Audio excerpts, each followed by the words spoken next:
Hi hello ನಮಸ್ಕಾರ. ಸಂಧ್ಯಾ Gowda YouTube ಚಾನಲ್ಗೆ ಸ್ವಾಗತ.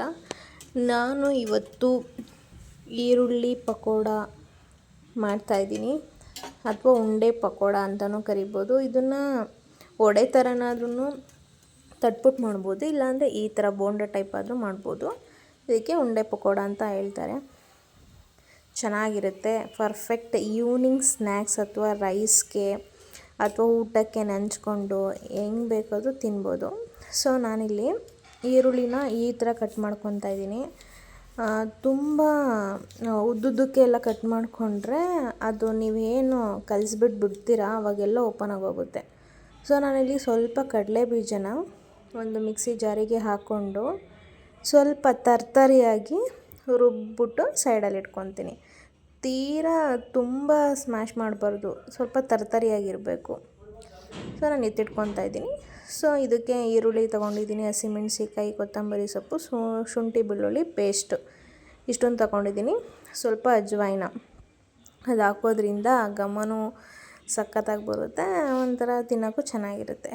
ಸೊ ನಾನಿಲ್ಲಿ ಏನೇನು ತೊಗೊಂಡಿದ್ದೀನಿ ಅದನ್ನೆಲ್ಲ ಒಂದು ಬೌಲಿಗೆ ಹಾಕ್ತಾಯಿದ್ದೀನಿ. ಶುಂಠಿ ಬೆಳ್ಳುಳ್ಳಿ ಪೇಸ್ಟು, ಆನಿಯನ್ನು, ಕೊತ್ತಂಬರಿ ಸೊಪ್ಪು ಮತ್ತು ಹಸಿಮೆಣ್ಸಿಕಾಯಿ ಏನೇನು ನಾನು ತೊಗೊಂಡಿದ್ದೀನಿ ಅದನ್ನೆಲ್ಲ ಹಾಕಿ ಮಿಕ್ಸ್ ಮಾಡ್ಕೊಳ್ಳೋಣ.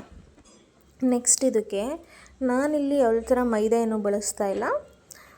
ಸೊ ಅದ್ರ ಬದಲಿಗೆ ನಾನು ಗೋಧಿ ಹಿಟ್ಟನ್ನ ಬಳಸ್ತಾ ಇದ್ದೀನಿ. ಸೊ ನಾನಿಲ್ಲಿ ಸ್ವಲ್ಪ ಸಾಲ್ಟ್ ಹಾಕೋತಾ ಇದ್ದೀನಿ. ಸೊ 1 ಕಪ್ ರವೆ ಹಾಕೋತಾ ಇದ್ದೀನಿ. ಅದಕ್ಕೆ ಸ್ವಲ್ಪ ಅಜ್ವೈನೂ ಹಾಕ್ಕೊಳ್ತಾ ಇದ್ದೀನಿ. ಒಂದು ಅರ್ಧ ಟೇಬಲ್ ಸ್ಪೂನ್ ಸಾಕು, ತುಂಬ ಜಾಸ್ತಿನ ಹಾಕೋಬೇಡಿ. ಇಲ್ಲಿ 2-3 ಟೇಬಲ್ ಸ್ಪೂನು ಗೋಧಿ ಹಿಟ್ಟೈತೆ. ನೀಟಾಗಿ ಚೆನ್ನಾಗಿ ಮಿಕ್ಸ್ ಮಾಡ್ಕೊಳ್ತೀನಿ ಫಸ್ಟು. ಆ ಈರುಳ್ಳಿಲಿ ನೀರು ಅಂಶ ಇರುತ್ತಲ್ವ, ಸೊ ಅದೇ ಬಿಟ್ಕೊಡುತ್ತೆ ನೀವು ನೀಟಾಗಿ ಮಿಕ್ಸ್ ಮಾಡೋದ್ರಿಂದ. ಇಲ್ಲಿ ಜಾಸ್ತಿ ನೀರು ಹಾಕ್ಕೊಂಡೆಲ್ಲ ಮಿಕ್ಸ್ ಮಾಡ್ಕೋಬಾರ್ದು. ಫಸ್ಟು ಈ ಥರ ಮಿಕ್ಸ್ ಮಾಡಿ ಬೇಕಂದರೆ ಒಂದು ಟೇಬಲ್ ಸ್ಪೂನ್ ಅಥವಾ 2 ಟೇಬಲ್ ಸ್ಪೂನ್ ಅಷ್ಟೇ, ಜಾಸ್ತಿ ಹಾಕಬಾರ್ದು.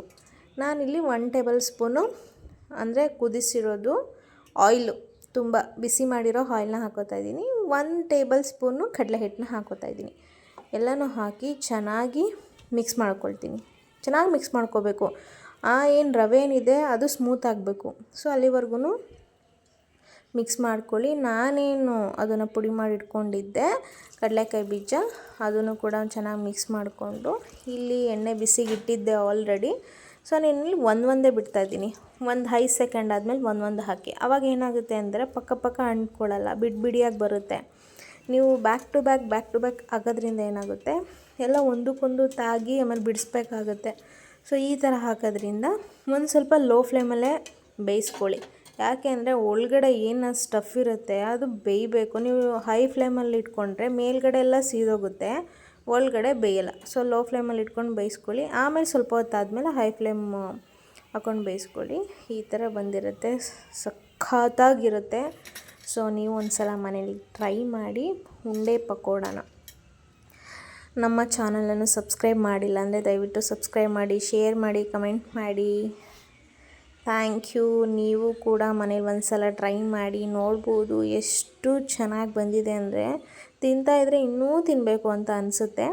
ನಾನಿಲ್ಲಿ ಮಾಡಿದ್ದೀನಲ್ಲ, ಇದರಲ್ಲಿ ಒಂದು 25ರಿಂದ 27 ಉಂಡೆ ಪಕೋಡ ಆಗಿತ್ತು. Thank you so much.